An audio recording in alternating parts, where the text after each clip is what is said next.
라는 제목으로 은혜를 나누고 함께 기도하려고 합니다.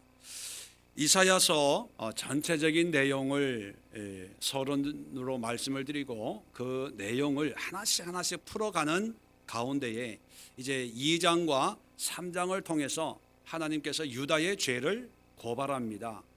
하나님께서 고발하는 유다의 죄 크게 두 가지가 있습니다. 그것이 뭘까요? 뭐를 행하지 못하기 때문에 하나님이 심판한다는 겁니까? 공의와 정의. 오늘도 어떤 분을 만났는데 다른 교회 다니시는 분이에요. 그분이 이사야 1장을 설교하는 설교를 들으신 것 같아요. 그래서 자기 교회에서 이제 그 성경 공부 시간이 있는데 큰 교회를 다니시는 분인데 부목사님들이 이제 성경 공부를 여러 분이 이제 각 과목별로 이렇게 오픈을 해서 교인들이 이제 자기가 듣고 싶은 말씀으로 이제 신청을 해서 듣는 그런 성경 공부가 있나 봅니다. 그래서 9월 달에 이제 가을을 시작하면서 소선지서를 이제 들어봐야 되겠다 해서 이제 신청을 해서 2번을 들었답니다. 그런데 이사야서 1장의 말씀을 듣고 그 성경 공부 인도하는 그 목사님의 그 소선지서에 대한 내용을 강의를 들어보니까 너무나 쉽다는 거예요. 소선지서의 내용도 공의와 정의에 관한 거라는 것을 깨닫고 하나님의 말씀이 그리고 하나님의 마음이 그리고 하나님의 뜻이 이거구나. 이 소선지서가 여러 권이잖아요. 근데 그것이 뭐 무슨 내용이고 이런 것은 둘째치고 그냥 이 성경이 머리에 쏙 들어오더라는 거예요. 공의와 정의를 이해하면 성경이 이게 그려져요. 이해되는 게 아니라 머릿속에 이런 뜻이구나, 이런 말씀이구나, 또 이런 의도로 하나님이 이 말씀을 하시는구나, 이게 이해가 되어지는 거예요. 그래서 이사야서 전체를 통해서도 하나님은 끊임없이 우리에게 공의가 무너지고 정의가 무너졌기 때문에 이것을 바로 세우면 하나님이 뭐를 우리에게 주신다? 구원을 주신다. 그 얘기를 계속하고 있습니다. 그래서 2장과 3장에는 하나님의 심판입니다. 지난주에 살펴봤죠. 하나님께서 검사처럼 우리를 신문하십니다. 우리의 공의가 무너진 것을, 우리의 정의가 무너진 것을, 그리고 공의와 정의가 무너졌는데도 불구하고 무감각하여 우리를 장식하고 치장하고 못내고 정욕과 음란과 타락과 세속에 물든 그런 삶을 살고 있다는 것을 고발하고 있습니다. 자, 그러고 있다가 오늘 4장에는 하나님의 구원을 이야기합니다. 자, 1절에도 보면 1절이 지금까지 하나님께서 유다의 죄를 고발하는 모든 어떤 죄악의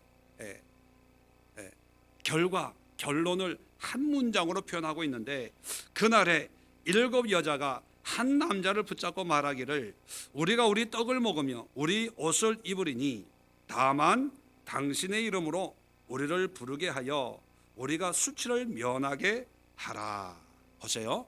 자, 여기 보면 공의와 정의가 무너진 것을 함축적으로 담고 있습니다. 자, 7 여자라고 하는 것은, 7이라고 하는 것은 하나의 상징적인 숫자예요.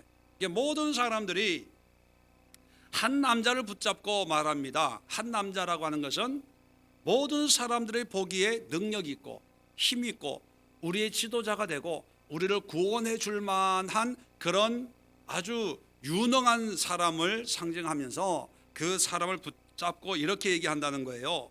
우리가 우리 떡을 먹으며 우리 옷을 입으리니. 자, 이 말은 공의와 정의 가운데 무엇이 무너졌다는 것을 의미합니까? 공의가 무너진 거예요? 정의가 무너진 거예요? 정의가 무너진 거예요. 정의는 이웃 간의 관계라고 얘기했어요. 그러니까 모든 사람이 한 사람을 찾고 있다는 얘기는 지금 어렵고 힘든 시국이라는 거예요. 그런데 사람들은 내 떡을 먹고 내 옷을 입겠다, 이 얘기는 나누겠다는 거예요, 안 나누겠다는 거예요? 안 나누고 어려운데 내가 먼저 살고 내가 먼저 필요한 것을 가지고 내 자식이 먼저고 내가 살아야지 하면서 우리 내 옷을 입고 내 떡을 먹겠다, 이렇게 얘기한다는 거예요. 정의가 무너졌다는 거예요. 그러면서 그 사람에게 다만 당신의 이름으로 우리를 부르게 하여 우리가 수치를 면하게 하라. 이것은 뭐가 무너진 거예요? 공의가 무너진 거예요. 왜?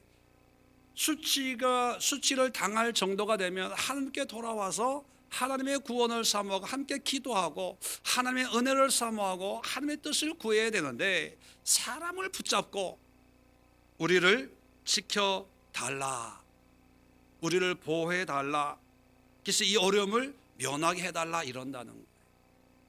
이게 유다의 모습이라는 게, 공의와 정의가 무너졌다는 거예요.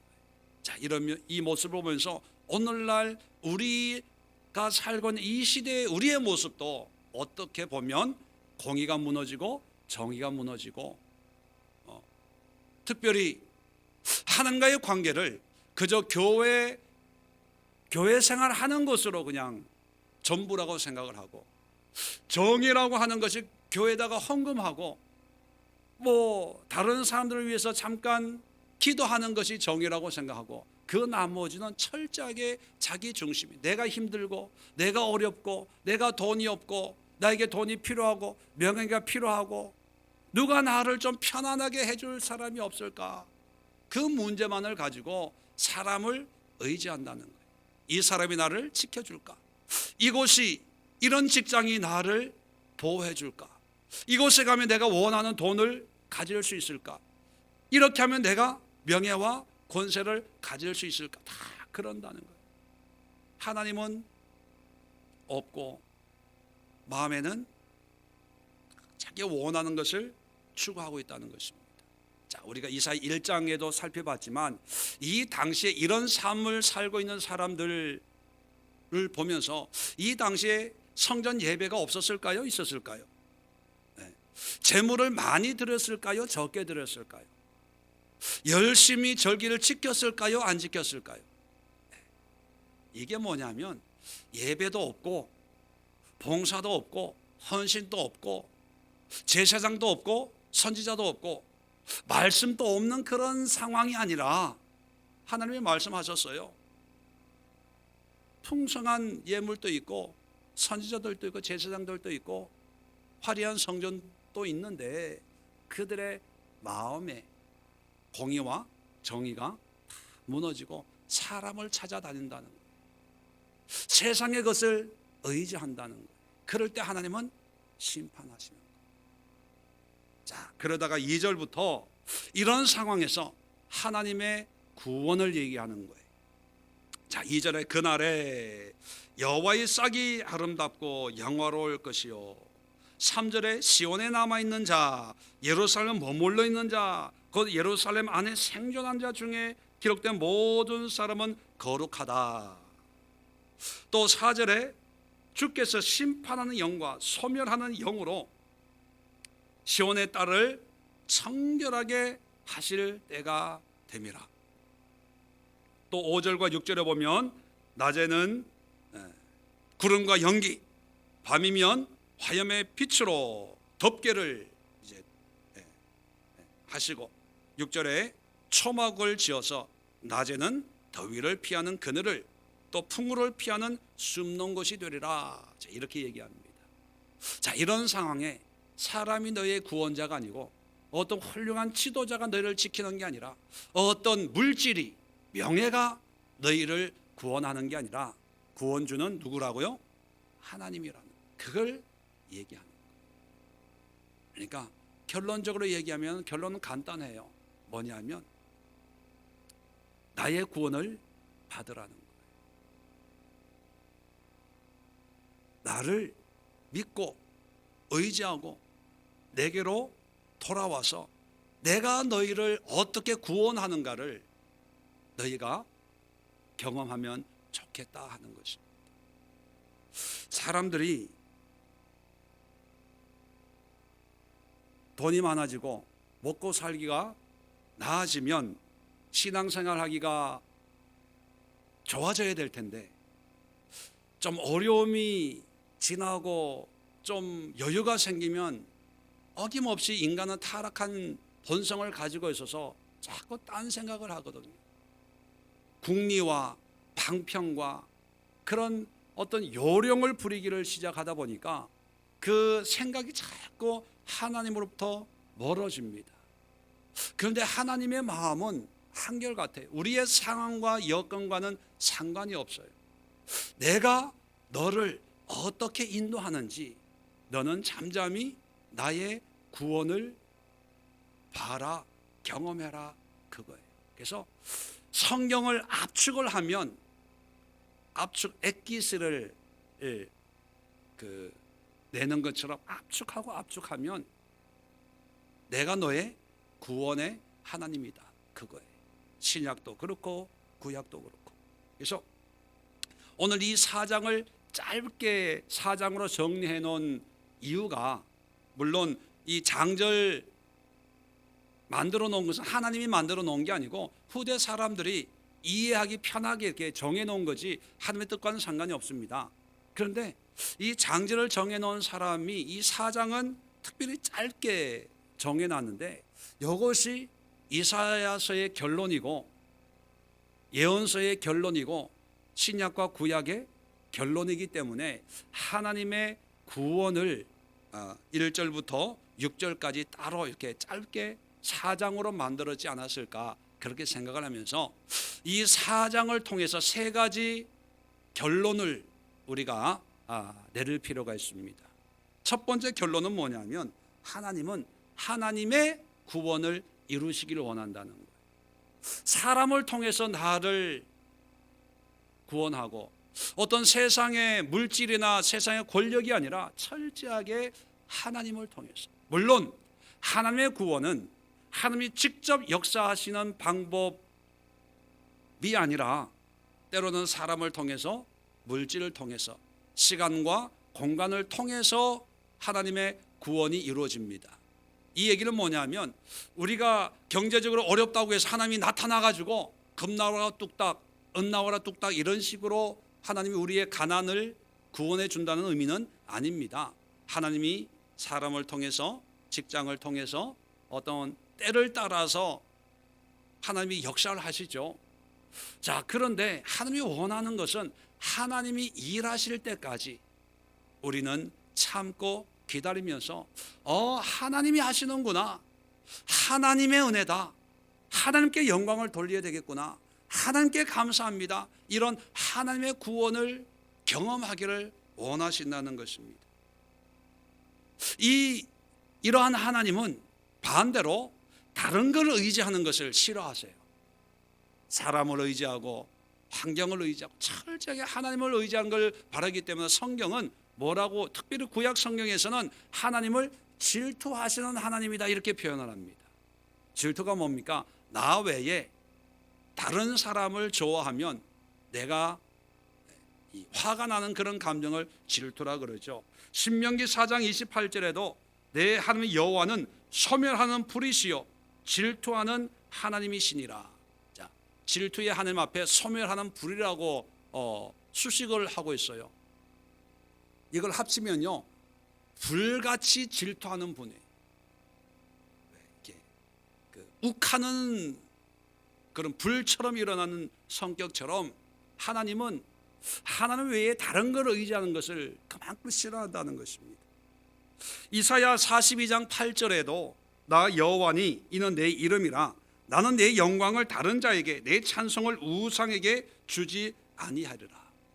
하나님이 찬송과 감사 영광을 다 받기를 원하지, 이것을 다른 우상이라고 해서 뭐 다른 종교, 뭐 부처 이런 게 아니라 하나님 외에 의지하는 모든 것이 우상인 거죠. 자녀도 우상인 사람이 있어요.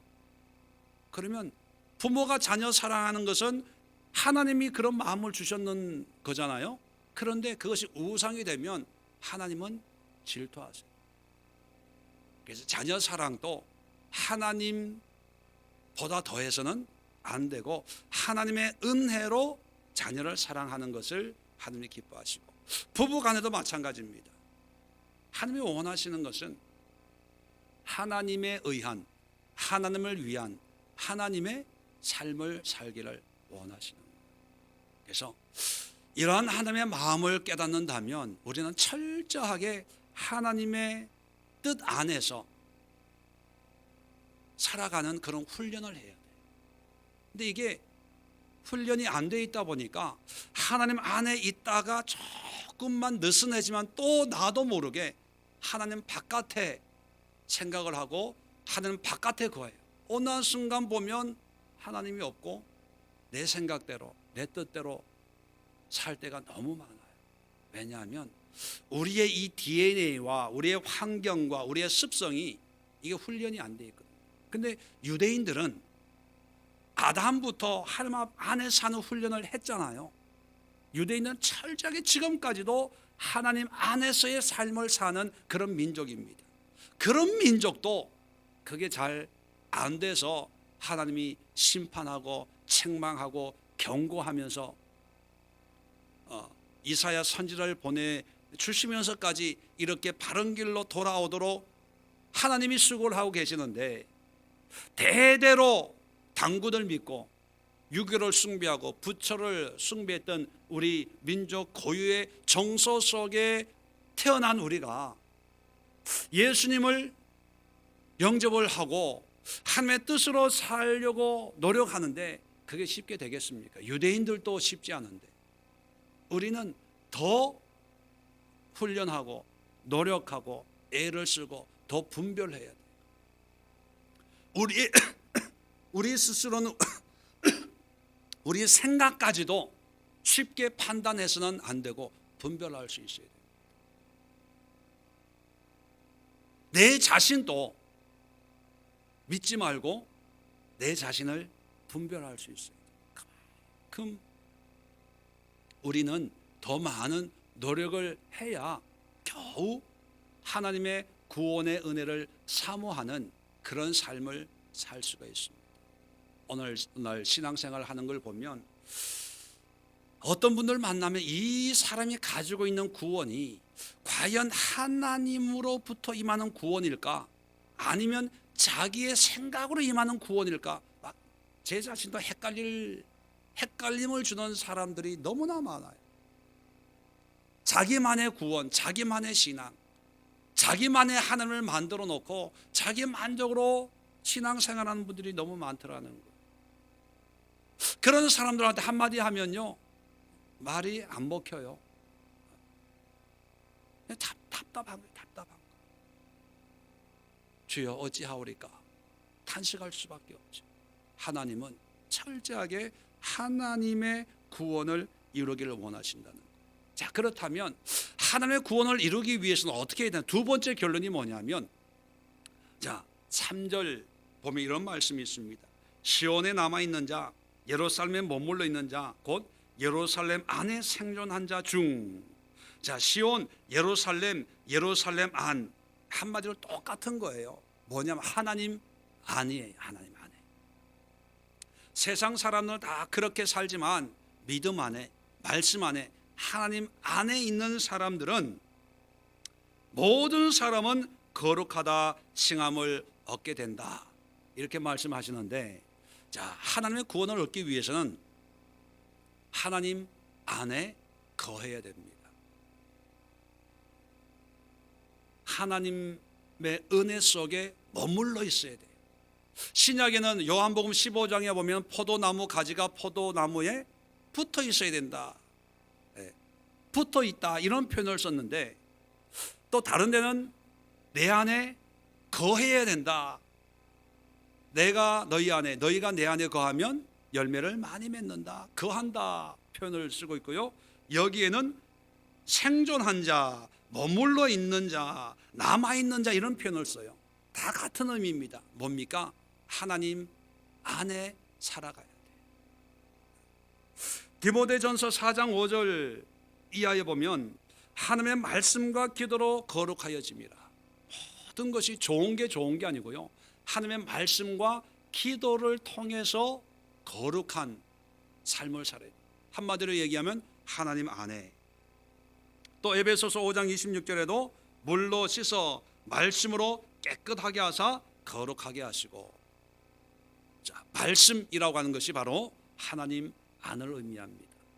자, 그래서 이 당시의 삶의 모습은, 신앙의 모습은 있지만 하나님의 말씀에서 벗어났기 때문에 하나님이 심판을 하시는 거거든요. 공의와 정의의 말씀을 지키지 않기 때문에 하나님이 심판한 것처럼, 우리도 끊임없이 우리 자신을, 우리의 믿음과 우리의 신앙을 점검해 봐야 될 게, 이것이 하나님 안에 이루어지는 것이냐, 아니면 하나님 밖에서 우리끼리의 결론과 생각으로 이루어지는 것이냐, 아주 주도 면밀하게 분별을 해야 되는데, 그 분별의 기준이 뭐냐? 말씀이라는 거예요. 말씀. 그래서 말씀을 알아야 돼요. 말씀을 우리 삶에 적용하는 요령 또는 기술을 연마해야 됩니다. 이게 안 되면 주도적인 신앙생활을 못하고요, 그냥 끌려가는 신앙생활을 합니다. 어떤 말씀에 카리스마 있는 목사가 목회하는 교회를 다니면 하나의 현상이, 어떤 현상이 일반적으로 공통적으로 일어나냐 하면, 말씀에 대해서 그 목회자에게 전적으로 맡겨버려요. 그러니까 우리 목사님이 하시는 말씀은 곧 하나님의 말씀이고, 목사님 말씀에 순종하는 것이 하나님의 뜻에 순종하는 거라는 그런 생각을 가지고 있어요. 자, 그러다 보니까 그 목사님이 안 계시면 신앙생활 하기가 힘들어져요. 그리고 무슨 문제가 있어서 그 교회에서 나오려고, 이제 다른 교회로 옮기려고 할 때 두려움이 찾아옵니다. 그리고 옮기더라도 적응하기가 힘들어요. 이게 이단들도 마찬가지거든요. 그래서 그런 교회 신앙생활 하다가 다른 교회 정하지를 못하고 떠돌이 생활을 하다가 그 영혼이 죽어요.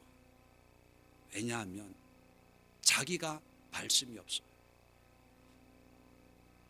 카리스마적인 설교를 듣는 교회에서 신앙생활을 했지, 내 안에 말씀이 없기 때문에 내가 어떻게 살아야 되고 무엇을 어떻게 분별해야 되고 나를 이끌어주는 지도자가 없기 때문에 앞으로 진행할 수가 없어지는 거예요. 자, 그런 사람들이 일반적으로 하는 얘기가 뭔지 아세요? 훌륭한 목사가 없다, 그렇게 얘기해요. 내 영혼을 맡길 지도자가 없다고 얘기합니다. 그 얘기는 뭐냐? 내 안에 말씀이 없어서 나를 지도해 줄 그런 주의 종들이 없다, 이렇게 결론을 내려요. 그래서 모든 비난과 모든 책임은 누구한테 전가하냐? 목사들한테. 신학교, 교단, 여러분, 목사가 존재하는 것은 목사의 말에 순종해서 신앙생활 열심히 하라고 하나님의 목사를 준 게 아니라, 목사는 양육하는 거예요. 살찌우는 거예요. 성도들을 영으로, 말씀으로. 그래서 이 꼴을 먹고 양들이 자라고 성장해서 새끼도 낳고, 그죠? 풍성한 삶을 누리도록 만드는 거예요. 목자가 새끼 낳습니까? 양이 새끼 낳습니까? 양들이 새끼를 놓는 거거든요. 그렇다면 성도들이 설교를 통해서 말씀을 깨닫고 이 말씀을 통해서 영의 부유한 양식을 먹고 이 말씀의 뜻을 이루어가는 그런 삶을 살아야 되는 거예요. 근데 옛날에 그런 말이 있잖아요. 우스갯소리지만 그냥 덮어놓고 믿으면 돼, 믿으면 돼. 다 그렇게 신앙생활을 했거든요. 그러니까 덮어놓고 믿다 보니까 경험은 많고 들은 건 많고 아는 건 많은데 스스로 분별해서 신앙생활 몇 대째 하면서도 여전히 목사님 와서 기도해 주세요, 양육을 해 주세요, 뭐 해 주세요, 뭐 해 주세요 이러면 이건 문제가 큰 거예요. 스스로 때가 되면 스스로 분별하고 스스로 행하고 뭐 해야 되는데 여전히 목사님 와서 기도해 주세요, 안수해 주세요, 뭐 해 주세요, 뭐 해 주세요.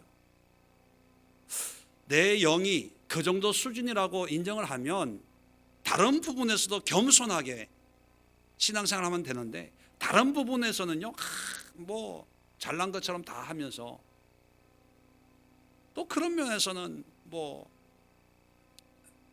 어린애처럼 또 그러거든요. 여러분, 하나님이 원하시는 것은 뭐냐면 하나님의 구원을 위해서 우리 스스로가 하나님의 은혜 안에 거하면 하나님 우리를 거룩하게 하세요. 우리를 정결하게 하세요. 5절에도 보니까 자, 이는 이유를 설명합니다.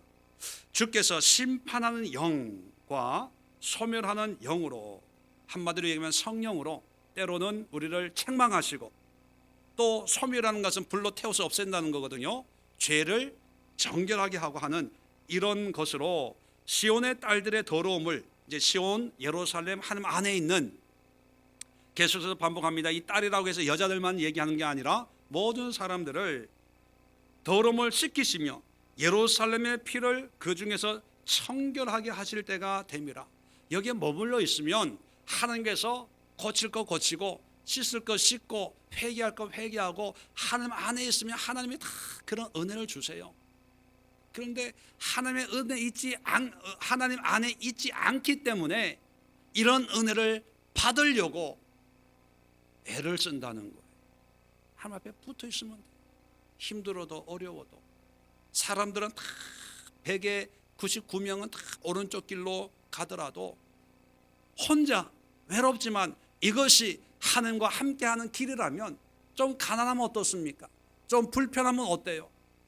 좀 몸이 불편해서 고통이 있으면 어떻습니까? 하나님과 함께하면, 때가 되면 하나님이 심판의 영으로 소멸의 영으로 우리를 정결하게 하고 거룩하게 하고 청결하게 하는 그런 은혜를 하나님이 주신다는 거예요. 하나님이. 우리는 그런 하나님의 은혜를 사모하고 누리면서 살아가는 사람들이 그리스도인들이에요. 여러분, 누누이 얘기하지만 우리 하나님의 자녀로 우리를 택한 것은 하나님이 다 우리에게 복 있는 삶을 살도록, 여기서 복은 세상적인 복을 얘기하는 거예요. 다 부자로, 다 유명하게, 다 건강하게, 다 유지가 되는 그런 삶을 살도록 하기 위해서 하나님이 우리를 이 땅에 보내신 것도 아니고 우리를 자녀로 택한 게 절대로 아닙니다. 하나님은 우리의 삶의 환경과 관계가 없어요. 교회적으로도 보면 몇 명의 목회를 하고 있냐, 교회 크기가 얼마냐, 장로 숫자가 몇 명이냐, 성가대 있냐, 찬양대 있냐, 부목사가 몇 명이냐, 1년 재정이 얼마, 여기에 하나님은 관심이 없어요. 관심이. 아무리 이 땅에 큰 교회도 하나님 보시기에는 개미집 같은 거예요. 개미집. 아무 의미가 없어요. 하나님이 원하는 거는 네가 내 안에 거하는 삶을 사냐 안 사냐, 이걸 보시는 거예요. 이걸. 그런데 우리의 관심은 그게 아니라 어떤 모양을 갖추냐, 어떤 모습으로 사냐, 어떤 세상에서 대우를 받냐, 뭐 메뉴를 뭘 먹냐, 한우를 먹냐, 수입고기를 먹냐, 이런 거에 관심이 있거든요. 하나님은 내 안에 거하기를 바라요. 그래서 하나님 안에 거하면 가난해도 괜찮은 거예요. 하나님 안에 거하면 세상 사람들이 조롱하고 비웃어도 괜찮아요. 하나님 안에 있으면 내가 병들어 죽기 일보 직전에 숨이 달랑달랑해도 그게 행복이에요. 그게 기쁨이고 감사예요. 그러한 마음의 자세가 되어져야 되는 거예요. 그래서 세 번째 마지막으로 오늘 짧은 본문을 통해서 결론은 뭐냐면 하나님의 구원이 가장 완벽하다는 것을 얘기해요. 5절에 보면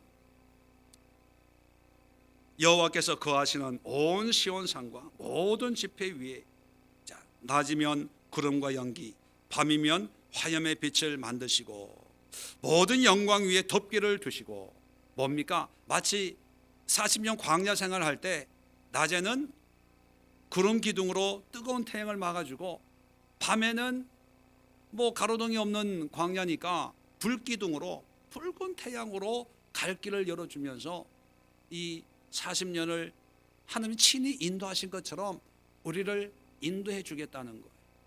그리고 6절에 또 초막이 있어. 낮에는 더위를 피하는 그늘을 짓고 풍우를 피하는 숨는 곳이 되리라. 누가요? 누가 이렇게 해주겠다고요? 근데 실상은 사람들은 하나님을 붙드는 것이 아니라 누굴 붙들고 있다고요? 사람들을.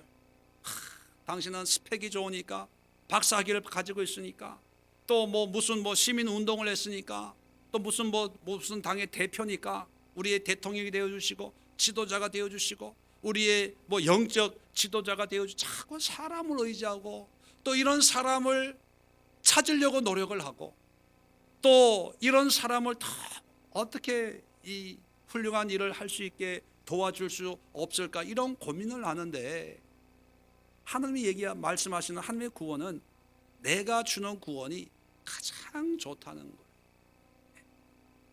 완벽하고 가장 안전하고 영원한 구원이다, 그렇게 얘기하는 거예요. 그래서 시편을 보면 150편 가운데 한 70여 편이 다윗이 쓴 건데, 그 다윗의 시편을 보면 통회하는 것도 있고 원망하는 것도 있고 불평한 것도 다 있지만, 하나 공통점은 뭐냐면, 그럼에도 불구하고 나는 하나님만을 의지합니다. 하나님의 구원을 사모합니다. 그런 고백이거든요. 시편 18장 1절 2절 보면, 나의 힘이신 여호와여, 내가 주를 사랑하나이다. 여호와는 나의 반석이시여 나의 요새시여 나를 건지는 이시여 나의 하나님이시여, 내가 그 안에 피할 나의 바위시여 방패시여 구원의 뿌리시여 나의 산성이시로다. 같은 말을 반복하고 있는 환경은 좋을까요, 안 좋을까요? 좋아서 이런 고백을 반복해서 계속 산성의 요새요 방패시요 할까요? 아니면 어려워서 이런 고백을 할까요? 얼마나 답답했으면, 배부러 등 따시면 이런 거 한 번만 그냥 하나님 감사합니다 사랑해요 이러면 끝나요. 근데 너무 힘드니까 방패시요 요새시요 산성이시요 나의 머리를 드시는 자시요 내가 의지할 이시요 나의 구원해 주시오, 자꾸 그러는 거. 그만큼 하나님 대신에 다른 걸 붙잡고 싶은 유혹이 많은데, 또 불구하고 하나님만을 붙들겠습니다. 왜요? 하나님이 주시는 구원만이 가장 완벽한 거기 때문인 것을 고백하는 겁니다. 그래서 하나님이 그 다윗의 마음을 기뻐하신 거예요. 여러분, 우리도 주어진 이 인생에 하나님의 은혜로 예수님을 알게 됐고, 그냥 알고 있는 것이 아니라 이런 금요 예배를 통해서 주님을 예배할 정도의 사모함과 믿음이 있다면, 이제 우리의 신앙이 달라져야 돼. 바뀌어져야 돼. 어린 아이의 신앙에서 벗어나고 경험과 경력과 연륜에서 좀 벗어나십시오.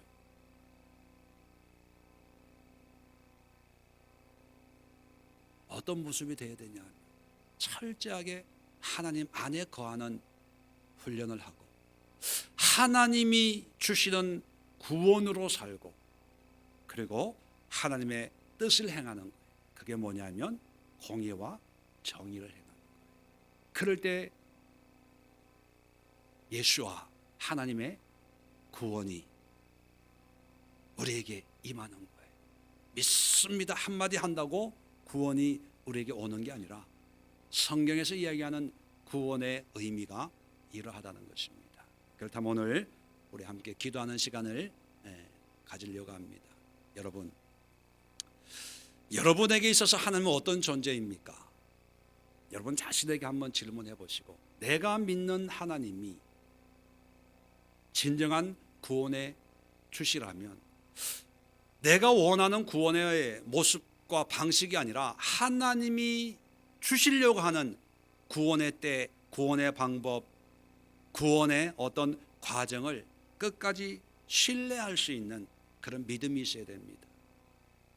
그러기 위해서는 철저하게 하나님을 신뢰하고 의지하는 그런 믿음의 결단과 고백이 있어야 되는데, 그런 믿음을 위해서 하나님만을 붙드는 그런 믿음을 달라고 기도하시고, 두 번째는 그러기 위해서는 하나님 안에 거해야 됩니다. 거한다는 것은 교회 안에 머물러 있다는 얘기가 아니라 우리의 마음과 생각 끊임없이 하나님 안에서 결론을 내리고 하나님 안에서 판단을 하고 하나님 안에서 살아가는 그런 훈련을 하기 위해서 나의 모든 것이 하나님과 연결되기를 원합니다. 하나님과 접촉되기를 원합니다. 하나님 안에 거하기를 원합니다. 하나님과 연합된 그런 삶을 살기를 원합니다. 모든 생각도 내 스스로 판단하는 것이 아니라 하나님의 은혜와 감동으로 판단할 수 있도록 그런 믿음과 그런 삶과 그런 은혜를 달라고 기도하시고, 세 번째는 하나님의 구원이 가장 완벽하기에 사람을 의지하지 말고 하나님의 구원을 위해서 하나님의 때를 기다리게 하시고 하나님의 방법으로 은혜를, 구원의 은혜를 누릴 수 있도록 우리의 눈과 귀를 활짝 열어서 정말 하나님만이 나의 구원의 주인 것을 고백하고 또 그런 구원을 날마다 경험할 수 있도록, 체험할 수 있도록, 일상의 모든 삶의 모습에서 구원의 하나님을 경험할 수 있도록 은혜를 허락해 달라고 기도해 주시면 좋겠습니다. 오늘 말씀을 가지고 기도하시고 또 교회를 위해서 기도하시고, 요즘 나라가 참 어렵습니다. 북한 문제에 우리가 이럴 때 우리가 더욱